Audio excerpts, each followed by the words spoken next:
നമസ്കാരം, nation news ലൈവിലേക്ക് സ്വാഗതം. ജിലേബിയും സമൂസയും സിഗരറ്റ് പോലെ ആരോഗ്യത്തിന് ദോഷമെന്ന് കേന്ദ്ര ആരോഗ്യ മന്ത്രാലയം. സിഗരറ്റിനെതിരായ മുന്നറിയിപ്പ് പോലെ സമൂസയ്ക്കും ജിലേബിക്കും ആരോഗ്യകരമായ ദോഷവശങ്ങൾ വ്യക്തമാക്കി മുന്നറിയിപ്പ് നൽകണമെന്ന് കേന്ദ്ര ആരോഗ്യ മന്ത്രാലയത്തിന്റെ നിർദ്ദേശം. ലഘുഭക്ഷണങ്ങളിലെ എണ്ണയും കൊഴുപ്പും പഞ്ചസാരയും സംബന്ധിച്ച് മുന്നറിയിപ്പ് നൽകുന്ന ബോർഡുകൾ സ്ഥാപിക്കാനും നിർദ്ദേശമുണ്ട്. കേന്ദ്ര സർക്കാർ സ്ഥാപനങ്ങൾ, വകുപ്പുകൾ എന്നിവയുടെ ക്യാന്റീനുകൾ, കഫ്റ്റീരിയകൾ എന്നിവയ്ക്കാണ് ആദ്യ നിർദ്ദേശം.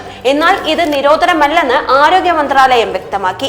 ജിലേബി, സമൂസ എന്നീ ലഘുഭക്ഷണങ്ങൾക്ക് പുറമെ ലഡ്ഡു, വടാപ്പാവ്, പൊക്കോട എന്നിവയെല്ലാം സൂക്ഷ്മ പരിശോധനയിലാണെന്നും ആരോഗ്യ മന്ത്രാലയം അറിയിച്ചു. സാധാരണയായി കഴിക്കുന്ന ഇന്ത്യൻ ലഘുഭക്ഷണങ്ങളിൽ ഒളിഞ്ഞിരിക്കുന്ന കൊഴുപ്പിന്റെയും പഞ്ചസാരയുടെയും അളവും അതുമൂലം ഉണ്ടാകുന്ന ആരോഗ്യ പ്രശ്നങ്ങളും ചൂണ്ടിക്കാട്ടിയുള്ള പഠനങ്ങൾ നേരത്തെ വന്നിരുന്നു. 2050 ആകുമ്പോഴേക്കും രാജ്യത്തെ 44.9 കോടിയിലധികം പേർ അമിത ഭാരമുള്ളവരാകുമെന്നാണ് പഠനങ്ങൾ വ്യക്തമാക്കുന്നത്.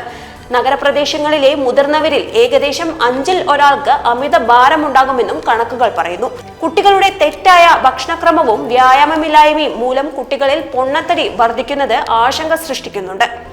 സിഗരറ്റ് മുന്നറിയിപ്പുകൾ പോലെ ഭക്ഷണ ലേബലിംഗും ഗൗരവമുള്ളതായി മാറുന്നതിന്റെ തുടക്കമാണിതെന്ന് കാർഡിയോളജിക്കൽ സൊസൈറ്റി ഓഫ് ഇന്ത്യയുടെ നാഗ്പൂർ ചാപ്റ്റർ പ്രസിഡന്റ് അമർ അമാലെ പറഞ്ഞു. പഞ്ചസാരയും ട്രാൻസ്ഫാറ്റും പുതിയ പുകയിലയാണ്. ആളുകൾ എന്താണ് കഴിക്കുന്നത് എന്നറിയാൻ അർഹരാണെന്നും അദ്ദേഹം പറഞ്ഞു. ഈ വീഡിയോ നിങ്ങൾക്ക് ഇഷ്ടമായെങ്കിൽ വീഡിയോ ലൈക്ക് ചെയ്യാനും ഷെയർ ചെയ്യാനും സബ്സ്ക്രൈബ് ചെയ്യാനും മറക്കരുത്. അടുത്തൊരു വീഡിയോയുമായി നമുക്ക് വീണ്ടും കാണാം. നന്ദി, നമസ്കാരം.